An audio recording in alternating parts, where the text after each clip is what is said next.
I grew up in the Texas Annual Conference, and the Texas Annual Conference is a large administration within the United Methodist Denomination in Houston, Texas.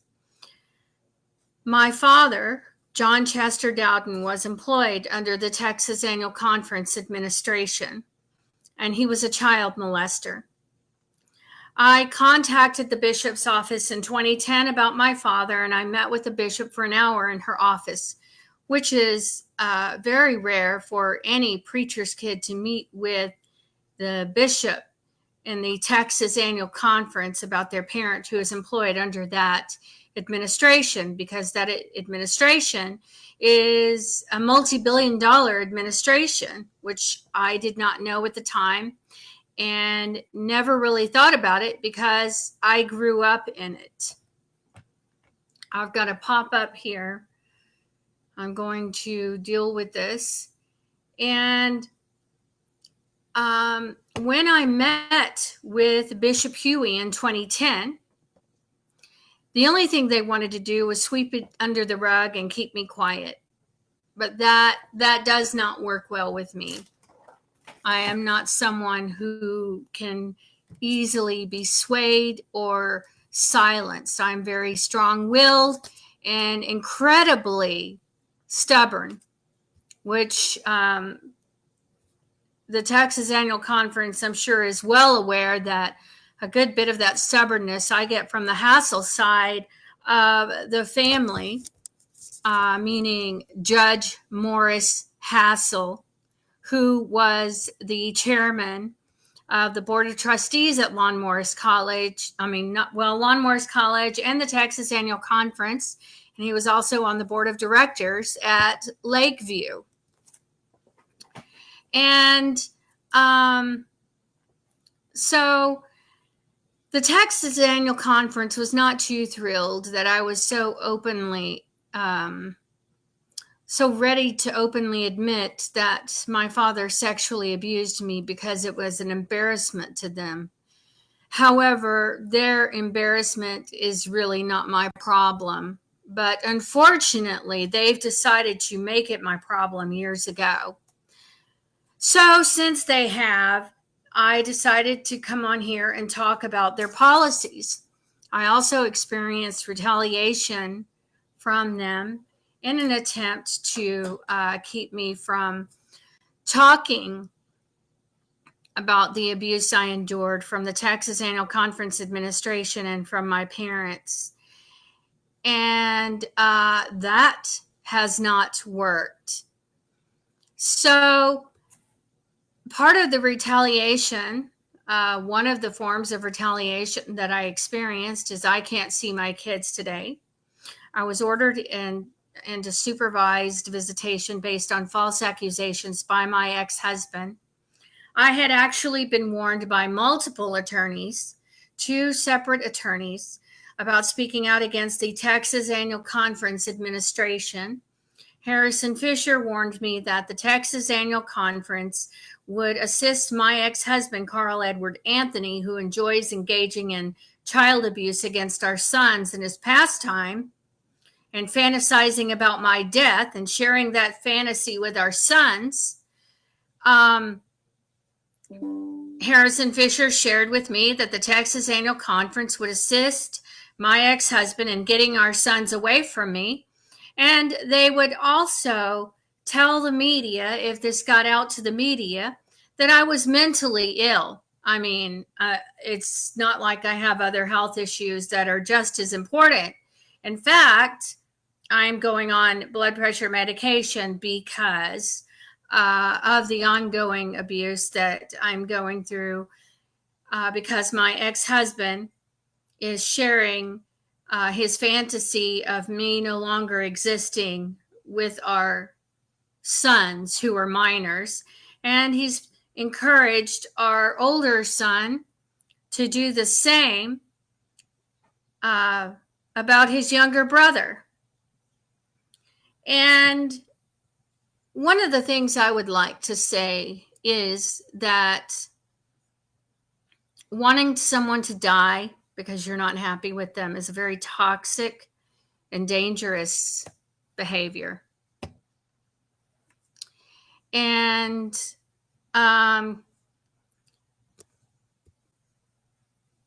I know that the Texas Annual Conference had a part in this, because I would not have had to visit my kids at a United Methodist church that was under the Texas Annual Conference administration that employed my father, who was a child molester. And he was not the only child molester that was employed under the Texas Annual Conference administration.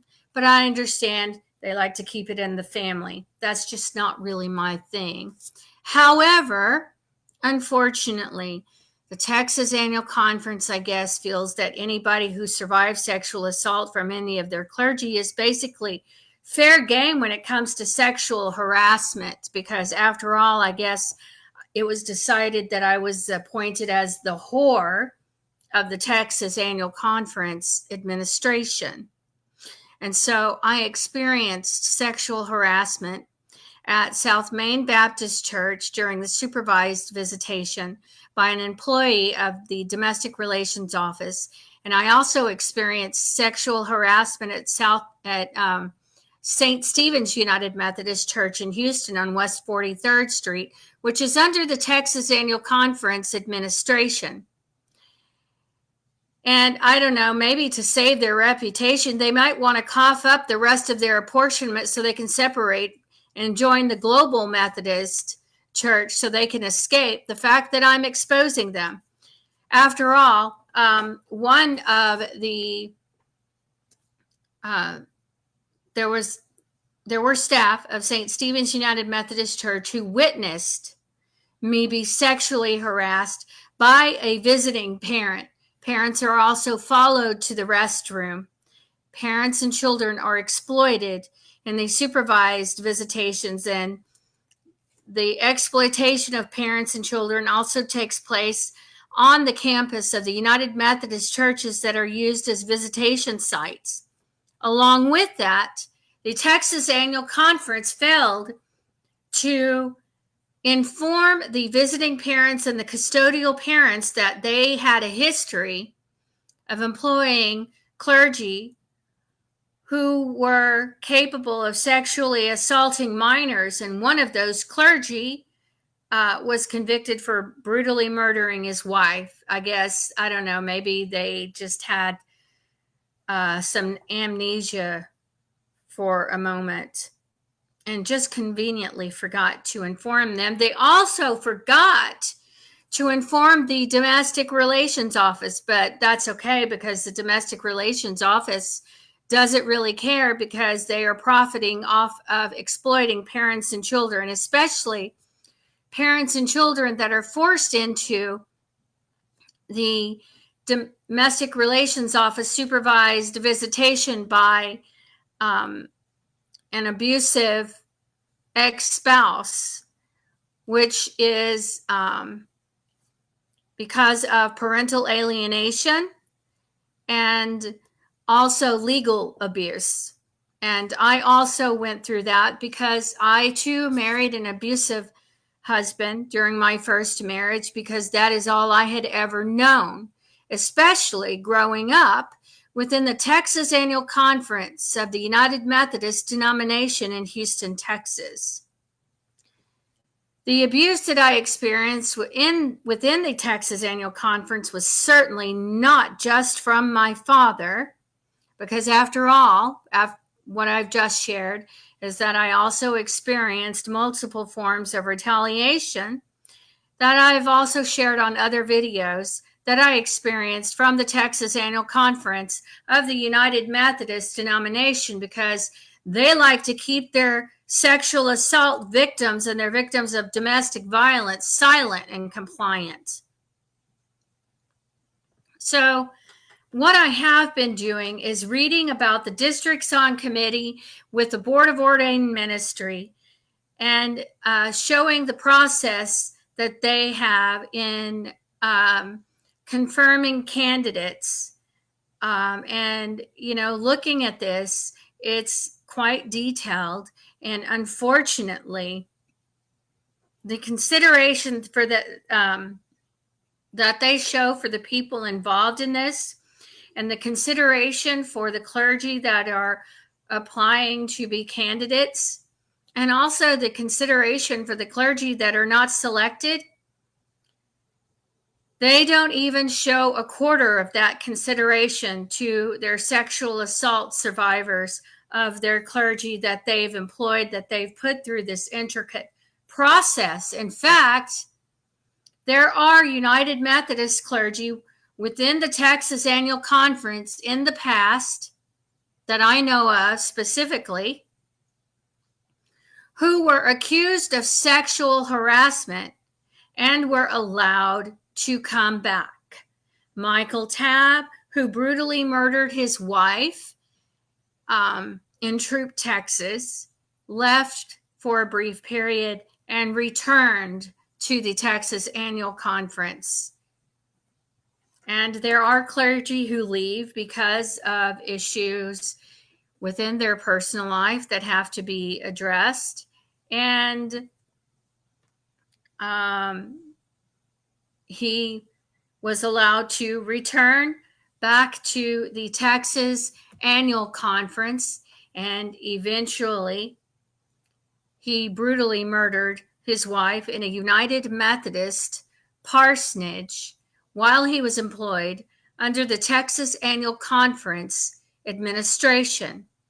There are 3 clergy who have been employed under the Texas Annual Conference administration that have been convicted of crimes. One is wire fraud, and that was Kirby John Caldwell. Another is Kendall Graham for sexual assault of a minor. And also, Michael Tabb was sentenced to 55 years in prison for brutally murdering his wife, Marla Tabb, in a United Methodist parsonage in Troop, Texas.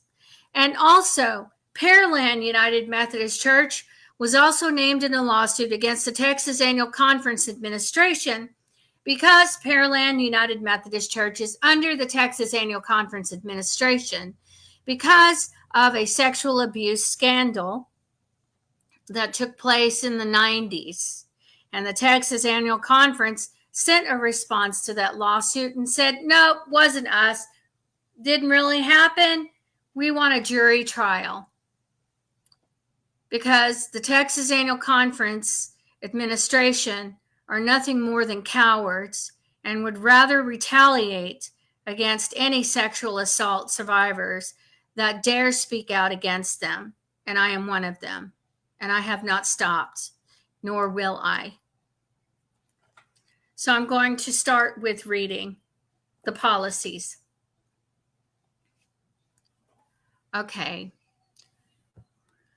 During the interview, committee members should not ask questions which might be interpreted as discriminatory. An example, questions which suggest a prejudice against a candidate's age, gender, ethnicity, marital status, level of education, social status, etc. But they will employ clergy who sexually assault women and children, or even murder them. If any committee member asks an inappropriate question, either the chair or advocate should feel free to invite the committee member to ask another question or ask the question in a more appropriate way. But they will retaliate against any sexual assault survivor or abuse survivor that speaks out against them. At the end of the interview, the chair or another committee member should thank the committee for his or her time, inform the candidate when to expect a decision, both written and oral, end with prayer after the commissioning interview. After the candidate is dismissed, debrief the interview and make a decision. You will need to make one of the 3 following decisions. 1, candidate is ready for ministry. In this case, the candidate is recommended for commissioning. Candidates recommended to the Board of Ordained Ministry for commissioning and provisional membership will complete additional requirements, see certified candidate checklist, and interview with Board of Ordained Ministry. If approved by Board of Ordained Ministry for final approval and commissioning at annual conference for commissioning, candidates will seek appointment. If appointed, candidates will seek final approval and commissioning at annual conference. If not appointed, candidates will be assigned to mentors who will help them consider their options. Candidate is not ready for ministry now or in the foreseeable future. In this case, candidate is discontinued. And they will offer candidates who are not approved assistance with employment. But they offer nothing but a pathetic, blanketed apology to clergy who are usually the abusers rather than directly to the victims themselves, and offer them nothing, or, like me, suggest an LGBTQ congregation when sexual assault, surviving sexual assault, is not a sexual orientation or a sexual preference. Okay. 3, candidate is not ready for ministry, but may be ready in the future. In this case, candidate is continued as a certified candidate for 1 year. The committee will need to give the candidate specific reasons why they find the candidate not currently ready, along with reasonable and tangible suggestions and or requirements which may result in the candidate becoming ready for ministry. Most certified candidates who either self-delay or are continued to work with the certified mentor for 1 additional year. Once a decision is made, the candidate should decide who will inform the candidate of the committee's decision verbally and in writing. Inform the candidate verbally as soon as possible within 24 hours. Inform the candidate in writing as soon as possible within 10 days. Regardless of decisions made, the candidate should know the committee to be a caring community of Christians that will offer nothing to survivors of abuse perpetrated by clergy within their conference administration.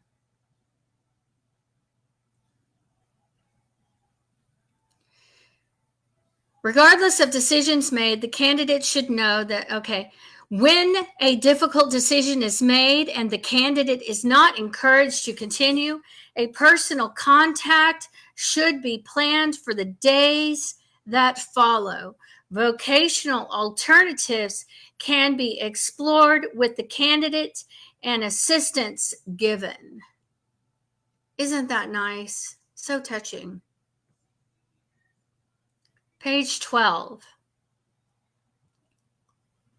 In locating other employment, candidates who experience difficulties in dealing with the board's decision should be informed about any available pastoral care options. Registrar or district administrative assistant should complete the 1-page DCOM report and forward it to candidacy and recruitment assistant as soon as possible within 10 days. That's 12. Texas Annual Conference Board of Ordained Ministry recommendations for the District Committee on Ordained Ministry. In 2008, the Conference Board of Ordained Ministry had to make some tough decisions based on the current situation of an abundance of ministers in relation to available appointments. This directly affects those going up for provisional approval. After receiving a recommendation from the Board of Ordained Ministry, only those who receive an appointment for that June will be commissioned that May at annual conference. Due to this change in policy, the board will interview those seeking provisional approval in January to give the cabinet plenty of time to know and hopefully appoint all those recommended by the board for provisional approval. This means that it is even more important than ever that the candidates seek provisional approval are completely ready for those interviews. This is where you come in. It is your job to make sure that those candidates are truly ready to come before the Board of Ordained Ministry. Recommendations.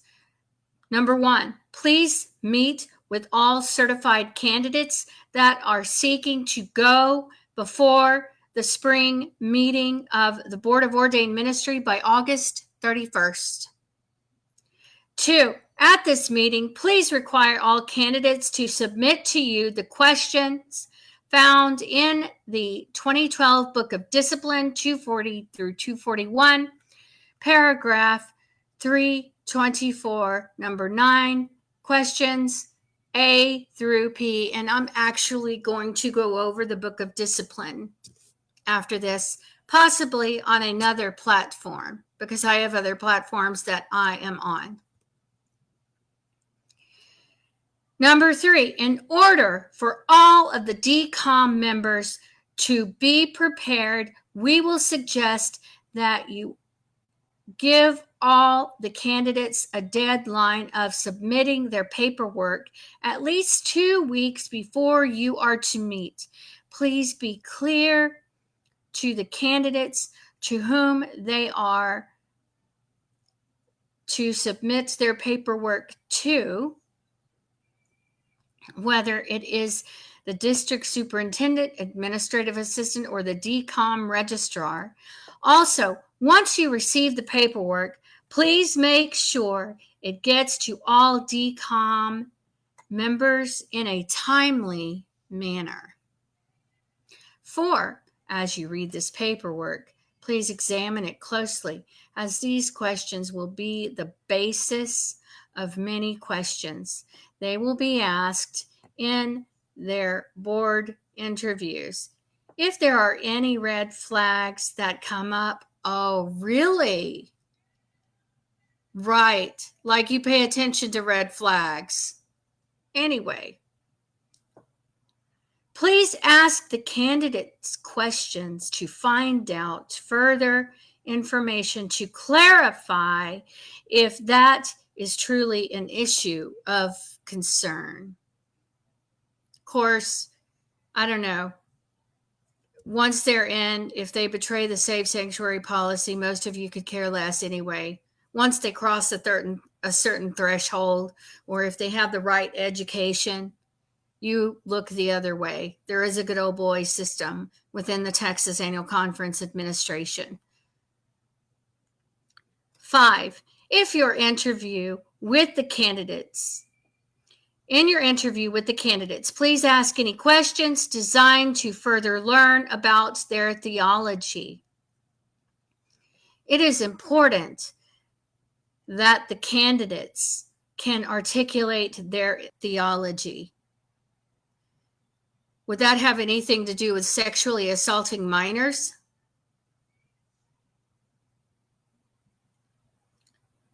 It is important that the candidates can articulate their theology without rambling or avoiding the question. 6, when they go before the board, they will interview in 3 separate groups: theological, church, and personal. Make sure you ask each candidate questions in all 3 of these areas. This was updated February 14th, 2013. 7, after meeting with the candidate, ask yourself these questions. Is this person ready right now to go before the Board of Ordained Ministry? Yes, recommend them to the Board of Ordained Ministry wholeheartedly. Yes, with reservation. This person may have not been able to articulate the way you wanted, maybe some red flags. So what exactly are red flags? Is it basically you're just looking for them to say what you want to hear? Because that must be what it is. Because obviously you don't care about the safety and well-being of children within your administration and your congregations. The question you need to ask as a decom is, will this person truly be ready, and is it possible for them to accomplish what is needed to be ready to become to be ready to come before the Board of Ordained Ministry in January? If you recommend this person, you need to let them know what exactly they need to work on in order to be ready. You may want to recommend they work on these with their mentor, or you may want to assign them on the decom to work with them. For instance, a theological mentor or whatever else you may deem necessary. Remember, it is important that they are at the top of their game when they appear before the Board of Ordained Ministry in January. If you have too many questions about their readiness in January, the best thing to do for them would be to delay them a year. It is much better to get delayed on the decom level than the Board of Ordained Ministry level. No, not ready this year. This person is someone you think has gifts and graces for ordained ministry, but needs to work on something and then come back next year. If you delay them, make sure you communicate to them what you expect of them in writing before they come back next year. No, this person is someone who the committee feels will never be ready. And as hard as it is, this person needs to be discontinued. It will be better for this person to be discontinued now than to continue on a journey that will not end favorably. And I will continue this on the next one. I also wanted to reiterate what I was saying last night. My ex-husband, in so many words, has expressed fantasies of my demise. He wishes I didn't exist. That was the words from one of his phrases. The other is, he shared with our sons recently on the phone, is it would be easier if I were not around. And I'm sure that the Texas Annual Conference of the Texas Annual Conference of the United Methodist Denomination shares this sentiment with my ex-husband, because that is usually the case with anybody who exposes abuse and corruption and injustice. I was prepared for that. My children have also expressed concern for me and concern for my well-being, that something would happen to me in exposing all of this. They would feel better if I chose to remain silent. And hopefully when they are older, they will understand why being silent would be far more detrimental to my mental health and my well-being than speaking out. I have no regrets about speaking out. And as far as my well-being, I'm not that concerned. And I have no issue with calling out the abuse. I have no issue with calling out Carl Edward Anthony for expressing his wishes to our sons on the phone that they would be far better off without me around. You see, I haven't seen our sons in a year because Carl Edward Anthony wants to be able to get away with child abuse. You see, that's why he wishes I didn't exist. But I have put out a lot of information over the years since 2019 on the internet. I've put out recorded conversations. I've put out statements. It's all over the internet. So it won't be going away. And even if something were to happen to me tomorrow, which more than likely that's not the case, what I've put out there will stay out there. And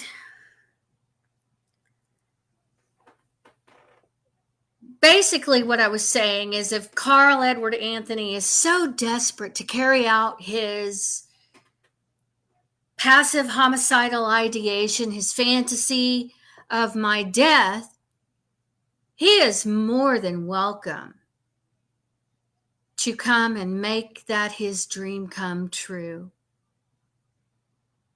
And since Harrison Fisher did tell me that the Texas Annual Conference would say that I was mentally ill and incapable of caring for our sons, and that they would assist Carl Edward Anthony, who is a child abuser and fantasizes about my death, fantasizes about me dying. If since Harrison Fisher said that they would assist him in getting our kids away from me, if they want to help Carl Edward Anthony, if the Texas Annual Conference wants to assist Carl Edward Anthony in carrying out his fantasies, who am I to stop them? But I will keep talking. And I will keep exposing what happened. In fact, I went to see my cardiologist today and I got medication for blood pressure medication. So I have a solution for that, and I am thankful. And my cardiologist knows and understands the stress I've been under after worrying about the safety of our sons and worrying because Carl Edward Anthony is passing on his fantasies of wanting certain people to die, like myself, because he thinks it will make his life easier. I can guarantee you it won't make his life easier.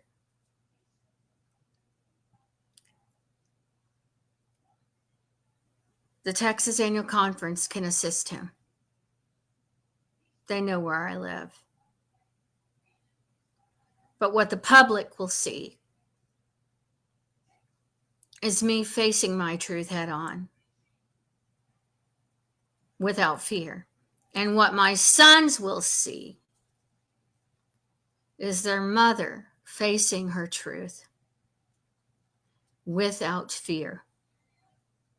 And I have a 6'1" husband, because I'm 5'1 3/4. He forgave me for lying to him because I told him I was 5'2", but technically I'm 5'1 3/4, and he towers over me. He is 6'1". He towers over me, and he is my protector. And because of him, I no longer have to worry about my safety. He assists me quite a bit. In fact, my mobility, there has been a decline in my mobility that you don't see right now because I'm sitting down. And my options of resolving that are limited right now financially, and also I can't get steroid injections because I will become insulin dependent. And I don't want that. So I hobble along.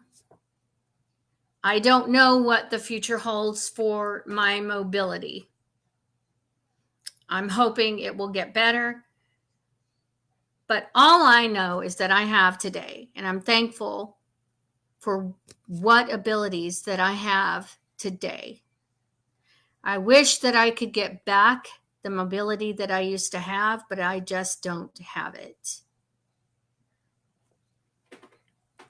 And one more thing. I am classically trained. I learned how to use my voice musically within the United Methodist Denomination in the Texas Annual Conference Administration. And I don't use that too much these days. And at almost 50, my voice is not what it used to be.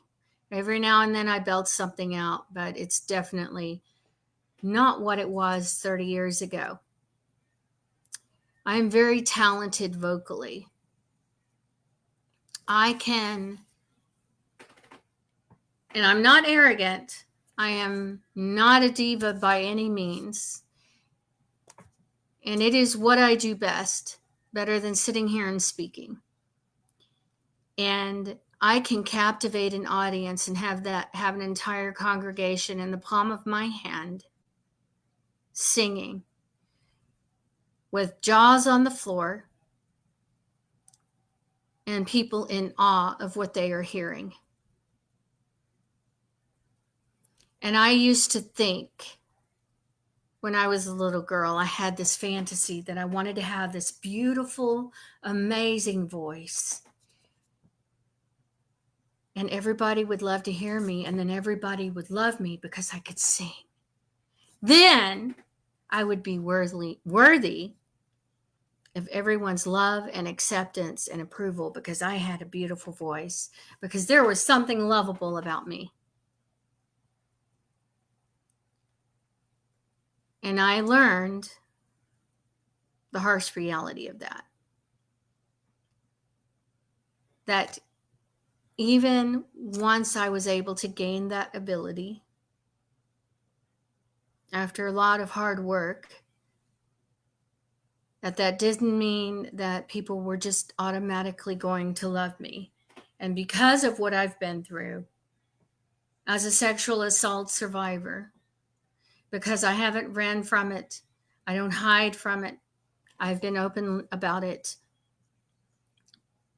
In my mind, I'm pretty sure that there isn't a congregation that would want someone as damaged as me to sing in their church. I have a recording out on SoundCloud, so I will play a little bit of it, and then I will end the video.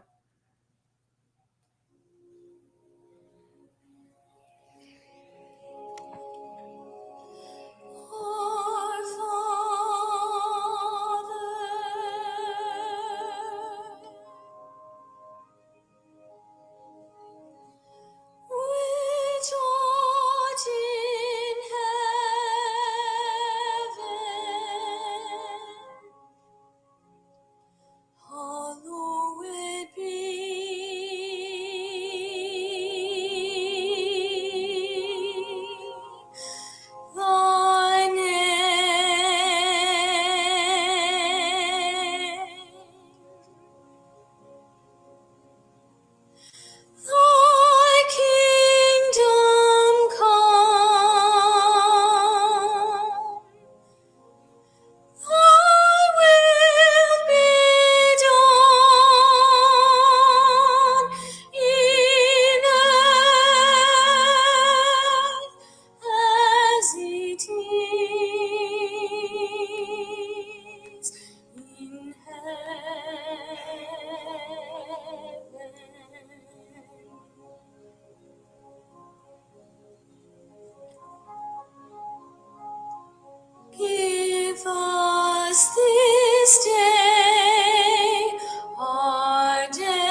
us not into temptation, but deliver us from evil. For thine is the kingdom and the power and the glory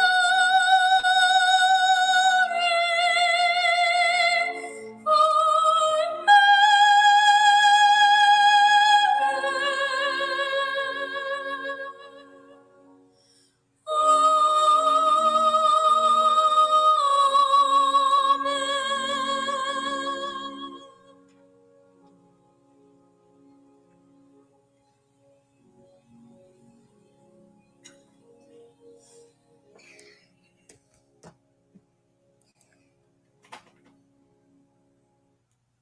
And that's on SoundCloud under Catherine Moore. And the Texas Annual Conference and the coward Carl Edward Anthony that I was once married to, who was the father of our sons, will never have the amount of courage that I have and the strength and the stamina